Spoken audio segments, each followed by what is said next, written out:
Actually, we are going to start putting some detail here. This is like a fish sketch, you know. But of course, if you remember what I did with my thumb, it was like reshaping and putting all these tool marks away or finger marks away. You can do that also with a wet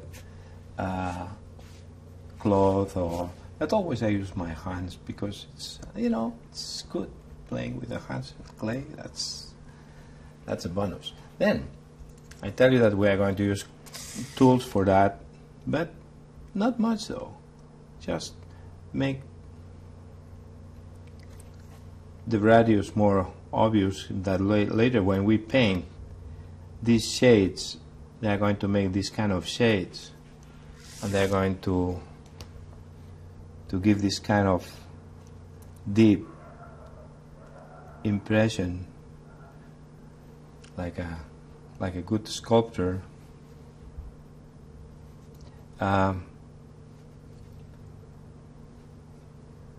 This, I mean, to make this kind of differences on volumes, that's really very good on the sculptures, because the light, when we are working with 3 dimensional pieces like this one, the light and the shades, they make the difference and they define more the product of the sculpture. Now we have to be very, very careful here to follow the radius that's the center.